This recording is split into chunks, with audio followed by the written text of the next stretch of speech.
베드로전서 5장 13절에 보면 베드로가 영적인 아들이다 이렇게 표현하고 있어요. 그리고 바울 사도도 나중에는 바울 사도하고 그렇게 화해를 해요. 그래서 디모데후서 4장 11절에 저가 나의 일에 유익하다 뭐 이렇게 표현하고 있습니다. 마가의 모습을 보면 우리도 좀 이렇게 힘을 얻을 수가 있어요. 열심히 믿음의 길을 가는 우리가 믿음 생활을 하다 보면 실수할 때도 있습니다. 뭐 마가 같은 사람도 실수했는데요, 그렇죠? 우리가 실수할 수도 있습니다. 실패할 때도 있고요. 그러니까 너무 이렇게 기죽지 말고 풀 죽지 않았으면 좋겠어요. 그리고 그렇게 좀 약간 실수를 하더라도 포기하지 않고 이렇게 끝까지 주님의 길을 다시 간다면 좋은 일꾼이 된다는 이렇게 도전을 주는 인물이기도 합니다. 마가가 그랬으니까요. 마가의 삶을 보면요. 마가복음은 주 65년에서 70년경에 기록된 걸로 이렇게 추정하고 있어요. 그래서 사실은 복음서 중에 가장 먼저 기록된 게 마가복음입니다. 흔히들 그렇게 순서대로 아니냐 이렇게 생각하시는 분들이 있더라고요. 마태가 제일 먼저고 마가, 그다음 누가, 요한 순서 아니냐 하는데 아니고 마가복음이 제일 먼저 기록된 복음서입니다. 마가복음의 언어적 특성으로 볼 때 헬라어로 기록되어 있어요. 마가복음은 헬라어로 기록되어 있어서 아마 로마에 있는 기독교인들을 위해서 기록하지 않았을까. 마가가 그러니까 로마에 있으면서 로마에 있는 기독교인들을 위해서 기록하였다라고 이렇게 좀 생각을 하고 있어요. 마가복음도 예수님의 생애를 기록하고 있어서 뭐 자서전적 형식을 띠고 있다 이렇게 얘기를 합니다. 자서전적 형식을 띠고 있다는 것은 우리에게, 그러니까 헬라 문학에서 기본적으로 우리가 그때 당시에 뭐 문학적 배경 이런 것도 필요하니까 헬라 문학에서 자서전을 기록한 이유는 첫 번째는 그겁니다. 이거 사실이야라고 얘기해 주는 겁니다. 이게 거짓말 아니고 사실이야. 그래서 자서전적 형식을 띠는 것은 역사적 사실을 기록해서 후대한테 이게 거짓말이 아니거든 이 얘기가 하고 싶을 때 자서전적 형식을 빌려서 기록을 해요. 그러니까 마가복음도 그런 형식을 빌렸어요. 그리고 두 번째는 교훈을 주기 위해서 자서전적 형식을 빌려서 기록을 했었습니다. 헬라 문학이 그랬다는 얘기예요. 그다음 세 번째는 변증과 논쟁과 교육입니다. 그러니까 변증하고 논쟁하고 교육하기 위해서 이 자서전적 형식을 빌려서 그때 당시 문학을 기록했어요. 그러니까 마가복음도 이런 기능을 담고 있는 거예요. 마가복음도 예수님의 생애를 기록하면서 얘들아 이거 사실이야 라고 얘기해주고 있는 거고, 또 예수님이 이런 교훈을 주셨으니까 너네가 이런 교훈을 받고 잘 살아가야 돼 라는 그런 의미도 담겨져 있고, 그리고 외부로부터는, 왜냐하면 당시에 핍박이 굉장히 심했던 시기였습니다. 주 65년 70년 이 정도면 엄청나게 기독교인들이 핍박을 받던 시기였어요. 그러니까 그들에게도 이렇게 격려도 해주고, 또 이단들은 뭐 예수님 오시자마자 바로 생겨났으니까 그들에게 논쟁도 하고 변증도 하고 뭐 이런 기능들을 했던 게 자서전이었어요. 그러니까 마가복음도 그런 기능을 다 담고 있는 거죠. 말씀 읽어서 알겠지만 광야에서 시작해서 무덤까지 이렇게 쭉, 아까 처음에 말씀드렸듯이 길이라는 모티브를 가지고 광야에서 무덤까지 이런 쭉 이렇게 여정을 따라가는 그런 형식이 보여지고 있어요. 그래서 이 자체가 우리에게 우리 삶이 이럴 거라고 사실은 보여주고 있는 거예요. 우리 삶이 광야에서 시작해서 어떤 삶이 예수를 믿었을 때의 삶이, 예수를 믿기 시작하면 이제 광야에서 우리 삶이 시작돼요. 그래서 결국 우리는 무덤까지 갈 거다. 뭐 이렇게 우리 인생을 이렇게 표현해주고 있기도 합니다.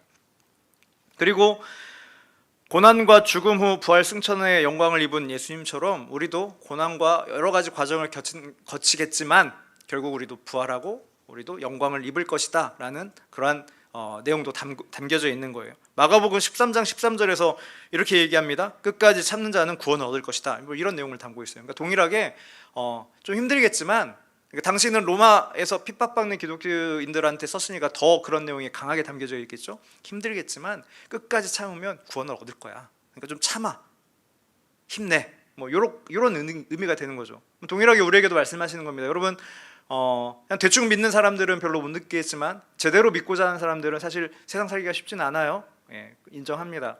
정말 이 세상 가운데 하나님을 제대로 믿는 것은 쉽지는 않아요. 만약에 내가 아무런 부담 없이 별로 이렇게 걸리는 거 없이 난 잘 살아가고 있다면 좀 자기의 신앙을 좀 이렇게 생각을 해보셔야 돼요. 왜냐하면 세상과 하나님을 믿는 믿음의 가치관은 전혀 다른 방향이기 때문에 부딪힐 수밖에 없어요.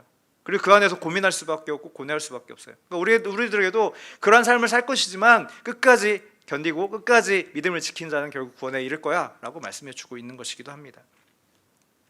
1절에 보면 하나님의 아들 예수 그리스도의 복음의 시작이다, 뭐 이렇게 말씀으로 시작하고 있습니다.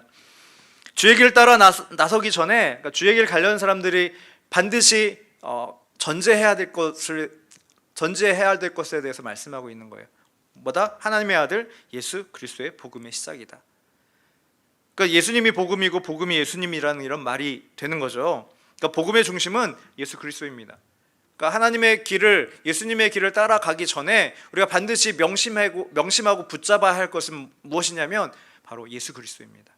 복음이라는 것, 예수 그리스도라는 것을 붙잡아야 이 길을 시작할 수가 있는 거예요. 그래야 주의 길을 끝까지 따라갈 수 있다라고 말씀하고 있는 겁니다. 우리 잘 알겠지만 예수 그리스도라고 하면서 오늘 1절에는 예수님에게 두 가지 호칭을 붙였어요. 무슨 호칭을 붙였죠? 첫 번째는 하나님의 아들, 그리고 두 번째는 예수 그리스도. 이 두 가지 호칭을 붙였어요. 예수님은 하나님의 아들이십니다. 믿으시죠?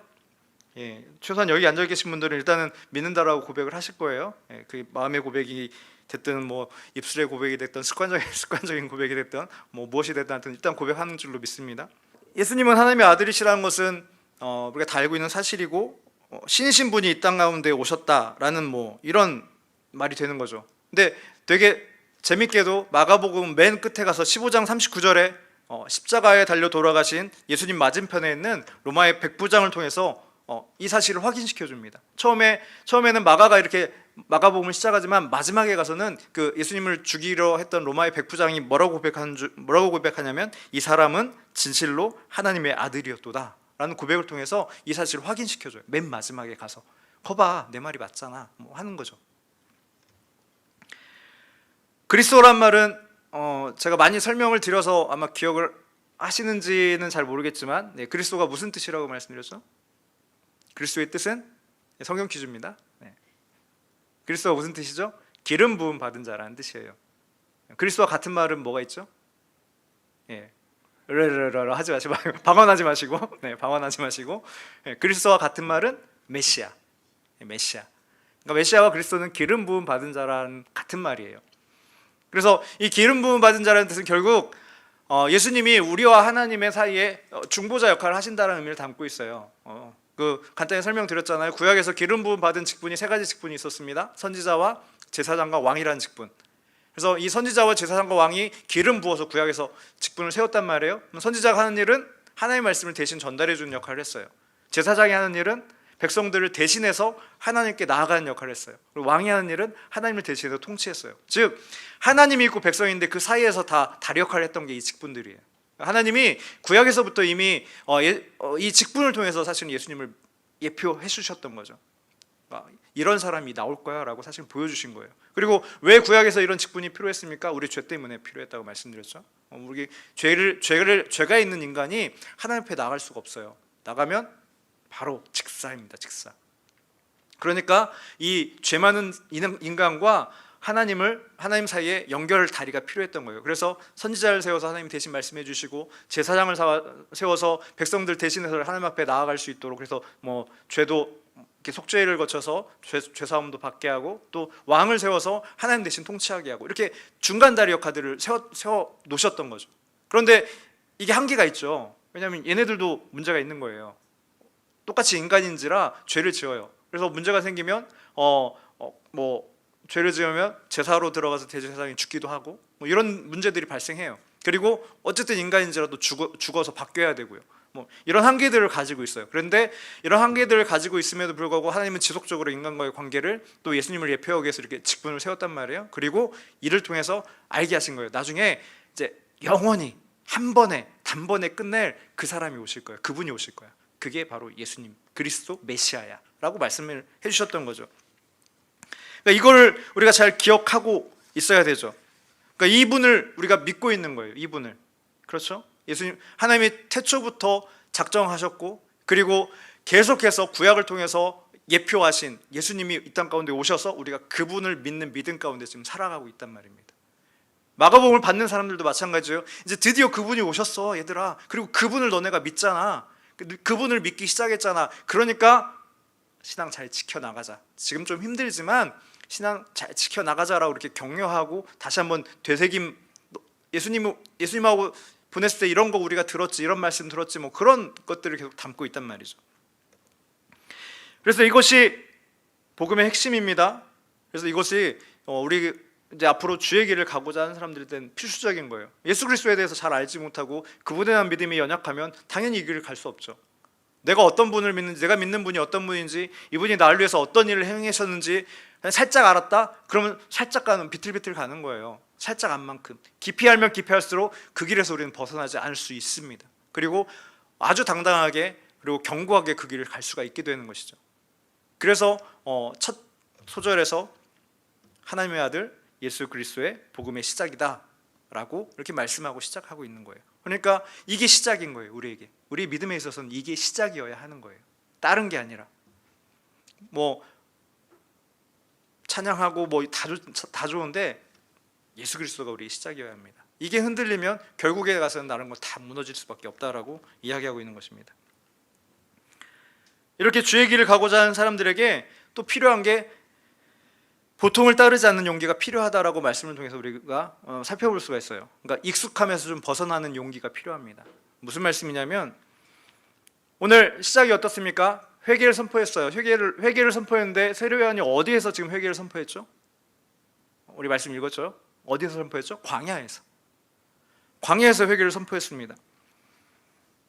복음을 선포하는데 예루살렘에서 한 게 아니라, 예루살렘 성전에서 한 게 아니라 광야에서 복음을 선포하기 시작한 거였어요.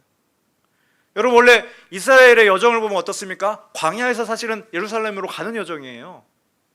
그렇죠? 예루살렘의 여정, 아니 이스라엘의 여정은 광야에서 예루살렘으로 가는 여정이지 예루살렘에서 광야로 나오는 여정이 아니란 말이에요. 그런데 예수 그리스도에서 선포하면서 어디서 시작한다고요? 광야에서 선포하면서 광야로 나와! 하고 있는 거예요. 그러니까 보통을 뛰어넘는 익숙함에서 이제 좀 벗어나야 할 때가 되었다라고 말씀하고 있는 겁니다. 그러니까 우리가 지금까지 이런 생각을 가지고 이런 가치관에서 이런 세태 속에서 살아갔다 그러면 거기서 나와야 한다라고 말씀하고 있는 거예요. 그래야 복음과 정확하게 맞닥뜨릴 수 있다라고 말씀하고 있는 거예요. 또 하나는 회개입니다. 여러분, 회개는 어디서 이루어져야 정상적인 것일까요? 성전에서. 그렇죠. 이들에게 회개는 성전에 가서 지성소에 가서 이루어지는 게 회개예요. 그런데 세례요한은 지금 광야로 나오래요. 나와서 여기서 회개하래요. 그러니까 이 사람들은 되게 의아했을 거예요. 아마 듣는 사람들이 뭐지? 아니 회개를 해야 하는데 왜 광야로 나오래? 성전으로 가야지. 성전 가서 지성소에서 한 마리 때려 잡아야지. 그런데 세례요한은 과감하게 광야에서 외칩니다. 회개하라고. 와서 회개하라고. 그리고 세례받으라고. 그러니까 지금까지 사고를 뒤집는 그런 사실은 외침이었던 거예요. 일상을 뒤집는 외침이었던 거예요. 동일하게 예수를 믿고자 하는, 또는 이제 나는 신앙생활을 좀 잘해볼까라고 생각하는 그러한 마음이 있다라면 이게 적용이 될 수밖에 없어요. 익숙함에서 먼저 한 발 빠져나와야 됩니다. 신입생 환영회하고 막 술 먹고 줬고 이런 게 다 우리 일반적인 문화잖아요. 그런 문화에서 일단 한 발 빼야 된다는 거예요. 좀 아쉽겠지만 같이 어울려야 되는데, 같이 한잔 해야 되는데, 그래야 같이 어울리고 뭐 할 수 있는데, 그러니까 이런 익숙함에서 사실 한 발 빼서 나와 봐야 드디어 복음의 길을 시작할 수 있다라고 말씀하고 있는 것입니다. 썩 유쾌한 일은 아니죠. 그렇죠? 썩 유쾌한 일은 아닙니다. 그런데 오늘 말씀을 보면 그렇게 요구하고 있어요. 광야에서 외친단 말이에요. 회개하라고. 회개하라는 것도 뭐 마찬가지로 유쾌하진 않죠. 우리는 보통 나는 좀 괜찮은 사람이라고 생각합니다. 좀 착하다고. 그러니까 나는 좀 그래도 난 법 없이 살 사람이야. 뭐 아닌 것처럼 그러지 마시고요. 다들 그렇게 생각하시잖아요. 나는 법 없이 살 사람이야. 그러니까 너 죄인이야 라고 얘기하면 좋아할 사람 아무도 없어요, 사실은. 그런데 과감하게 너 죄인이거든 라고 얘기하면서 시작하는 거예요. 되게 반발 심리가 일어나겠죠. 아니거든, 나 특히 이때 사람들은 아니 나 율법 잘 지키거든 이러고 싶었을 거예요. 나 이 율법 잘 지키고 살거든, 나 뭐 잘하고 살거든. 그런데 그게 아니라 너 죄인이야. 너 죄인이거든. 그거부터 인정하고 시작해야 돼 라고 말씀하고 있는 겁니다. 근데 사실 그렇습니다. 우리가 죄인임을 인정하지 않는다면 사실은 신앙생활이 좀 어려워집니다. 더 많이 부딪히게 됩니다. 철저하게 하나님 앞에서 내가 죄인임을 인정할 수밖에 없습니다. 그리고 그게 사실이고요. 이게 불편하면 좀 신앙생활이 꼬이기 시작합니다. 이 말이 불편하다면 너 죄인이야, 회개해야 돼. 난 물음표? 그러면 좀 불편해져요. 사실은 우리 모두가 죄인이고 그래서 우리는 회개함으로부터 시작해야 합니다. 이게 자연스럽게 받아들여지고 날마다 하나님 저 죄인입니다 라고 고백할 수 있는 그런 일종의 용기가 필요해요. 그리고 그렇게 하셔야 합니다. 그렇게 하셔야 여기서 한 발 떨어져서 지낼 수 있어요. 안 그러면 그냥 거기 묻어갈 수밖에 없어요. 계속 묻어가서 그냥 뭐 이게 좋은 게 좋은 거지 하면서 그렇게 갈 수밖에 없는 게 우리 삶이라는 것이죠. 또 주의 길을 가고자 하는 사람들은 예수님 중심이어야 합니다. 너무나 당연한 말이죠. 예수님 중심이어야 한다는 말은 일단 기본적으로 예수님의 우리 역사를 봐도 그렇죠. 예수님이 중심입니다. 그래서 예수님 중심 딱 놓고 어떻게 나누죠? AD, BC, BC, AD 나누죠. 그렇죠. 아시죠? Before Christ, Ad Domini 해가지고 그래요. 미안해요. 네. 그렇게 나눕니다. 예수님 중심으로 나눕니다. 마가복음도 마찬가지예요. 마가복음도 일단은 여러 선지자들과 세례 요한이 먼저 등장하죠. 여러 선지자들이 계속해서 말씀했었고 지금 세례 요한도 와서 얘기하고 있습니다. 근데 뭐라고 얘기해요? 내 뒤에 오시는 분. 내 뒤에 오시는 분. 선지자와 세례 요한이 있습니다. 그리고 예수님이 있습니다. 그리고 이 다음에 누가 있어요? 예수님을 따르는 무리들이 있어요. 그래서 예수님이 중심에 있게 되는 거죠. 그거를 우리에게 이미지로 지금 보여주고 있는 거예요. 세례 요한이 선포한 것은 이전에 선지자들이 말씀하셨지, 그리고 지금 내가 선포해 우리 뒤에 오실 분이 진짜라고 예수님이 계시고, 그럼 예수님이 오셨기 때문에 그 다음 사람들은 이제 예수님을 따라가야 돼. 예수님이 정확하게 중심에 있으면서 그 예수님을 중심에 놓고 움직이고 있는 거예요. 믿는 자들 모두가 말입니다. 우리 삶도 마찬가지죠. 우리 삶도 그래서 예수님을 중심에 놓고 살아가는 삶이 우리 크리스천들의 삶이어야 해요. 그럼 예수님을 중심에 놓고 살아간다는 말이 무슨 말입니까? 무슨 말일까요? 십자가 옷걸이 걸고 다니면 될까요? 이렇게 중심에다 딱 하고, 아니면 가슴에다 딱 하고 십자가 뭐 배지 달고 다니면 될까요? 네, 그럼 된다고요? 배꼽에다가 십자가 피어싱 이렇게 하고 다니면 이게 중심에 놓고 살아가는 삶일까요? 예수님이 중심이라는 것은 삶의 모든 순간에 예수님을 의식하라는 말입니다. 의식하라는 말이에요. 지금 내 삶이 희망적이건 절망적이건 슬픈 일이 일어나고 있건 기쁜 일이 일어나고 있건 잘 풀려나가고 있건 뭔가 턱턱턱턱 막히고 있건 그 모든 순간에 항상 예수 그리스도를 우리가 생각해야 된다는 거예요. 생각해야 된다는 거예요. 쉽지 않습니다, 여러분. 여러분 한번 생각해 보세요. 여러분 하루를 지금 뭐 일주일도 놔두고 오늘 일어나서면서 지금까지 여러분이 예수님 얼마나 생각하셨어요? 교회 가야지. 교회 가서 찬양해야지. 찬양 다니니까 앞에 서야지. 이런 생각이 우리 머릿속에 가득 차 있죠. 몇 시까지 못 나가면 차 놓쳐. 부터 시작해서 빨리 나가야 돼. 예. 정작 예수님은 별로 없어요. 쉽지 않습니다, 여러분. 예수님을 날마다 의식하고 산다는 것은 굉장히 어려운 일이에요. 그러니까 요구하고 있는 거예요. 그래서 요구합니다. 예수님은 의식해야 된다고. 예수님 의식해야 된다고.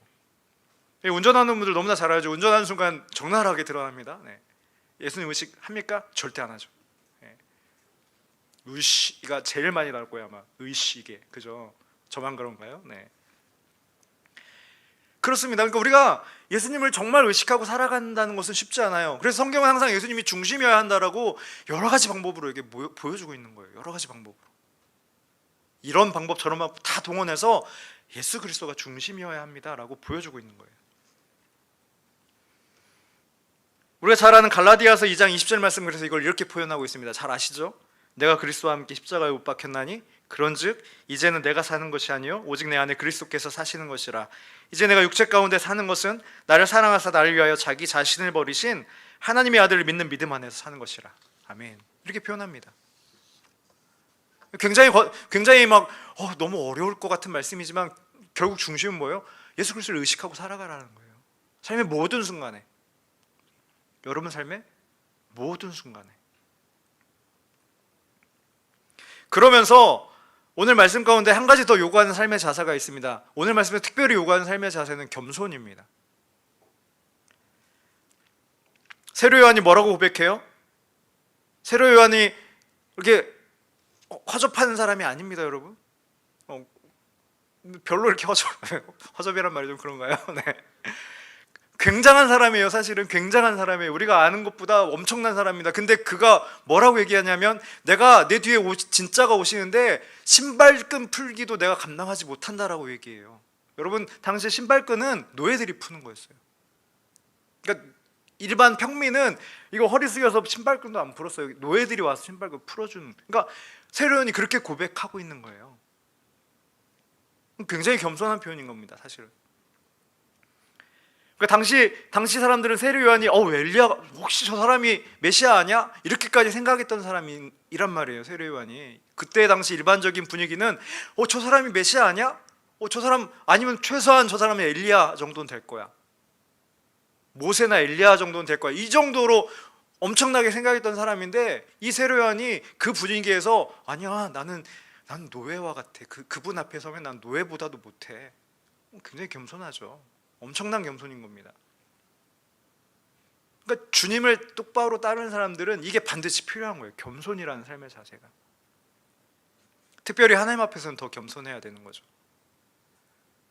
우리의 어떤 것 때문에, 특별히 구원과 관련해서는 한없이 겸손해야 된다고 제가 늘 강조하죠. 여러분, 우리가 어때서 하나님이 우리를 구원해 주신 게, 나를 구원해 주신 게 아니에요. 내가 잘생겨서 이뻐서, 또는 내가 괜찮아서, 나름 괜찮은 사람이라 선택하신 것이 아니라 그냥 하나님의 은혜로 우리를 선택하신 거예요. 그게 우리에게 임한 구원이에요. 그게 구원의 실제 모습이에요. 그냥 하나님이, 이유는 모르겠지만 너무나 감사하게도 선택해 주셨어요. 그래서 우리를 구원해 주셨어요. 그러니까 그 하나님 앞에서 겸손할 수밖에 없죠. 그리고 그 구원을 받은 사람의 자세는 당연히 겸손이 마땅한 거죠. 어떻게 자랑해요? 어떻게 내가 괜찮은 사람이라는 자랑을 할 수가 없죠. 그리고 내가 하나님 앞에 하는 거에 대해서 하나님 앞에 자랑할 수가 없죠. 모든 게 그냥 그저 감사한 것 뿐입니다. 찬양하는 것도 감사한 거고요, 숨 쉬는 것도 감사한 거고요, 어떤 봉사를 하는 건 더 감사한 거고요, 내 삶에 이루어진 모든 부분이 감사할 수밖에 없죠. 나 같은 사람 하나님께서 구원해 주셨는데. 겸손해야 합니다. 마지막으로 주의 길을 가는 사람들에게 주는 강력한 내용이 있습니다. 바로 말씀의 답이 있는 줄 알고 말씀을 놓고 살아가라는 것입니다. 이게 마가복음에 사실 구약의 인용이 많지 않아요. 말씀드렸듯이 로마에 있는 로마 사람들을 위해서, 즉 당시 로마 이방인들에게 쓴 글이에요. 그래서 구약 인용이 많지 않습니다. 히브리서 같은 경우에는 히브리 사람들에게, 그러니까 유대 사람들에게 쓴 글에서 구약 인용이 굉장히 많습니다. 거의 반절 주구장창 구약 인용을 합니다. 그런데 마가복음은 별로 많지 않아요. 그런데 예수님을 소개하면서 구약을 인용하면서 소개하고 있어요. 이사야 말씀을 인용하는 거죠. 이사야 40장 3절 말씀이에요. 보라, 내가 여러분 읽었던 2절 3절 말씀이 이사야 40장 3절에 나왔던 말씀이에요. 인용하고 있는 거예요. 말라기에도 나왔던 말씀입니다. 그러니까 아마 사람들이 아까도 말씀드렸듯이 세례 요한이 메시아인가 막 헷갈렸을 거예요. 그때 세례 요한의 답은 뭐였어요? 말씀의 답이 있다는 거예요. 봐, 말씀에 이렇게 얘기하고 있잖아. 나 아니야. 그러니까 헷갈리지 말고 그냥 말씀에서 찾아보면 알 수 있어. 정답은 말씀에 나와 있어. 말씀에 이사야에서 이렇게 말씀했잖아. 이사야에서 이렇게 말씀했잖아. 나는 그냥 그 광야 외치는 소리일 뿐이고 내 뒤에 오신 분이 진짜야. 그거는 내가 어떻게 주장할 필요가 없이 여러분 다시 한번 말씀을 잘 보세요. 말씀에 답이 있으니까. 사실은 이 얘기하고 있는 거예요. 말씀을 이용한 이유는 바로 그거예요. 세례 요한을 묘사한 구절도 여러분 열왕기하 1장 8절에 이렇게 나와 있습니다. 그들이 그에게 대답하되 그는 털이 많은 사람인데 허리에 가죽띠를 띄었더이다 하니 왕이 이르되 그는 디셉 사람 엘리야다. 즉 엘리야를 표현하면서 이런 말을 하고 있어요. 그러니까 세례 요한을 사실은 이 말씀 그대로 표현하고 있는 거예요. 엘리야와 비슷한 사람이다. 세례 요한은 너희가 얘기하는 메시아가 아니라 엘리야와 비슷한 사람이야. 말라기 4장 5절에 봐도 이렇게 나와 있습니다. 보라, 여호와의 크고 두려운 날이 이르기 전에 내가 선지자 엘리야를 너희에게 보내리니 라고 말씀하고 있어요. 그러니까 그때 말씀 보면 사실 다 나와 있어. 여러분 헷갈리지 마세요. 뭐 이런 얘기 하는 거예요. 저 메시아 아니에요. 막 이렇게 얘기하는 것보다 자 보세요. 말씀을 보면 말씀에 이렇게 다 나와 있어요. 이 사람이 바로 저인 거고요. 말씀이 얘기하는 메시아는 뒤에 오실 분이에요. 또 8절 말씀에는 이렇게 말씀하고 있죠. 오늘 8절 말씀은 나는 너에게 물로 세례를 베풀었거니와 그는 너에게 성령으로 세례를 베푸시리라. 근데 이 말씀도 사실은 이미 구약에서 설명하고 있는 말씀이죠. 에스겔 36장 25절에서 28절까지 이런 말씀이 있습니다. 맑은 물을 너에게 뿌려서 너희로 정결하게 하되 곧 너희 모든 더러운 것에서와 모든 우상 숭배에서 너희를 정결하게 할 것이며 또 새 영을 너희 속에 두고 새 마음을 너희에게 주되 너희 육신에서 굳은 마음을 제거하고 부드러운 마음을 줄 것이며 또 내 영을 너희 속에 두어 너희로 내 율례를 행하게 하리니 너희가 내 규례를 지켜 행할지라 내가 너희 조상에게 준 땅에서 너희가 거주하면서 내 백성이 되고 난 너희 하나님이 되리라 라는 말씀을 이렇게 표현하고 있는 거예요. 그러니까 지속적으로 말씀 안에서 찾아보면 다 답이 있으니까 딴 거 생각하지 마시고 말씀을 잘 찾아보세요 라고 말씀하고 있는 겁니다. 사랑하는 청년 여러분, 우리 모두가 주님의 길을 가고자 하는 사람들입니다. 맞습니까? 싫으십니까? 싫으시면 과감하게 뛰쳐나가셔도 됩니다. 네, 박차고 뛰쳐나가셔도 됩니다. 그렇지만 우리 모두가 주님의 길을 가고자 하는 사람들입니다. 그리고 이미 발을 들여놓고 있는 사람들입니다. 그렇다면 여러분, 익숙하면서 좀 이렇게 발을 빼는 용기가 필요합니다. 쉽진 않다라고 말씀드렸어요. 그래서 용기라고 표현하는 겁니다. 여러분들에게 주어진 그 익숙한 상황들에서 그 익숙한 가치관에서 여러분들이 좀 발을 빼고 달리 보기 시작하셔야 돼요. 그래야 주의 길을 잘 갈 수가 있습니다. 뭐 예수님을 부인할 거라면 뭐 할 말은 없습니다. 거기에 대해서는 제가 할 말 없지만 그럴 요량이 아니라면 여러분 그 익숙함에서 발을 빼셔서 다시 한번 생각하셔야 돼요. 여러분이 바라보는 시각과 생각들을 정리하셔야 됩니다. 그리고 예수님 중심이어야 합니다. 예수님이 삶의 중심이어야 합니다. 여러분이 삶의 모든 순간에 여러분이 결정하고 싶은 것들이 앞에 놓여져 있을 때 예수 그리스도를 먼저 생각하십시오. 기도하십시오. 그러면 여러분의 삶의 중심이 예수님이 되어 주실 것입니다. 특별히 겸손해야 한다는 말씀도 곁들여서 드렸습니다. 또한 주의 길을 갈 때 가장 중요한 것은 말씀의 답이 있습니다. 그러니까 말씀을 가까이 하라는 말이죠. 말씀을 가까이 하라는 말입니다. 이 말씀은. 그러니까 여러분들이 다른 것에서 열심히 막 찾지 말고 말씀에서 찾아보면 답이 있습니다. 그런데 그게 예수님과 관련된 신앙과 관련된 답만 있는 것은 사실 아니에요. 그렇게 생각하기 쉽지만 사실 우리의 모든 인생의 해답이 말씀에 있는 줄 믿습니다. 말씀을 잘 묵상하시고 그 안에서 따라가다 보면 여러분들의 인생의 궁금증이나 인생의 어려운 문제들이 다 그 안에 담겨져 있을 거예요. 이거는 뭐 단순히 통독으로만 해결되는 건 아니지만 말씀을 잘 가까이 하면서 묵상하시다 보면 그 많은 것들을 말씀에서 찾을 수가 있을 겁니다. 안 해보셔서 그래요, 여러분. 만약에 없던데요 하는 사람은 아직 안 해보셔서 그래요. 해보시면 답이 있습니다. 그래서 앞서 가신 예수님과 믿음의 선배들의 발자취를 따라서 그 끝에 있는 영광에 이르게 되기까지 이 주님의 길을 끝까지 같이 동행하는 우리 모두가 되기를 간절히 소망합니다. 그리고 그러기를 주님의 이름으로 축원합니다. 아멘. 네, 우리 찬양 하나 합시다.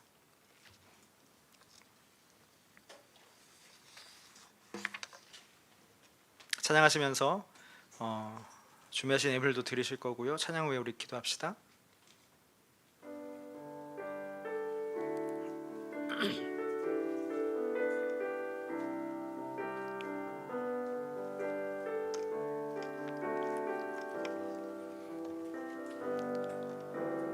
오늘 이 자리에 모인 우리 어린 양 예수 따라가는 무리 되게 하소서.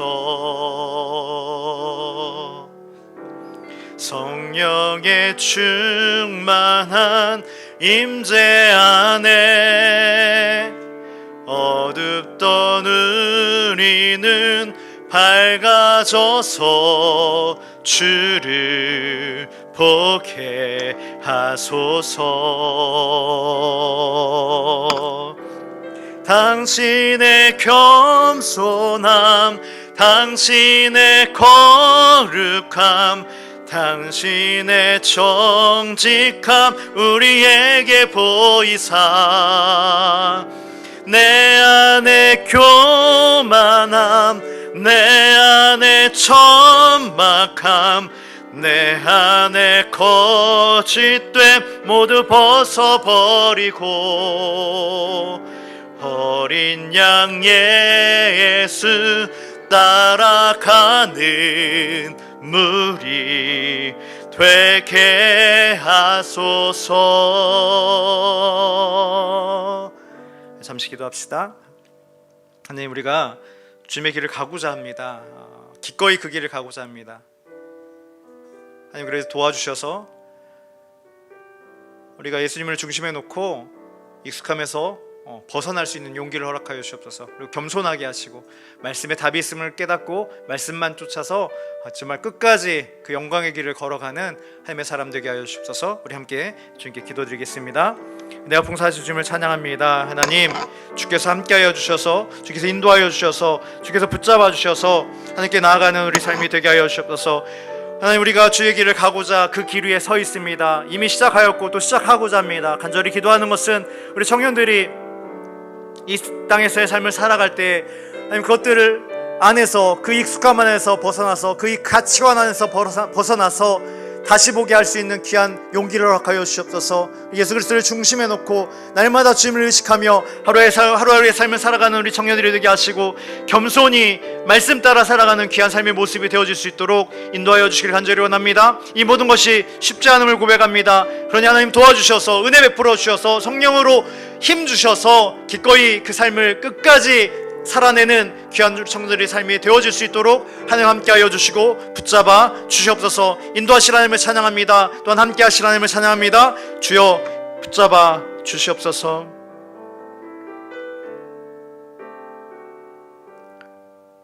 하나님 감사합니다. 주님, 우리가 주님의 길 위에 서 있는 자들입니다. 그 길 끝까지 따라가기를 원하는데 그 길을 시작하는 우리 모두에게 용기를 허락하여 주시옵소서.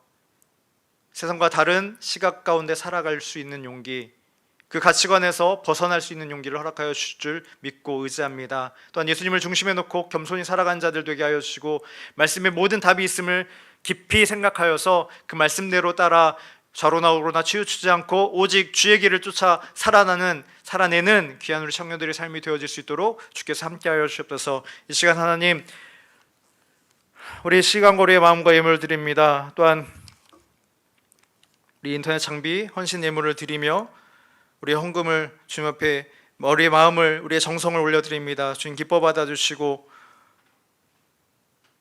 우리 청년들의 삶을 통하여 하나님 영광 받아주시옵소서. 이들의 모든 삶이 하나님께 영광 되어지며 하나님의 기쁨이 되는 그러한 삶이 되어질 수 있도록 주께서 함께하여 주실 줄 믿습니다. 한 주의 삶을 주님께 올려드립니다. 모든 영광 주께 돌리며 감사드리며 예수님 이름으로 기도합니다. 아멘. 이제는 우리 주 예수 그리스도의 놀라우신 은혜와 하나님의 사랑하심과 주의 길 위에서 낙오되거나 벗어나지 않도록 인도하실 하나님의 성령님의 인도하심이, 말씀을 기억하며 주의 길을 끝까지 걸어가서 그 영광된 주의 길의 끝에서 하나님을 만나 하나님을 영원히 찬양할 귀한 청년들의 삶 가운데 주님의 몸된 교회 위에 나라와 민족과 열방 가운데 이제로부터 영원토록 함께할지어다. 아멘.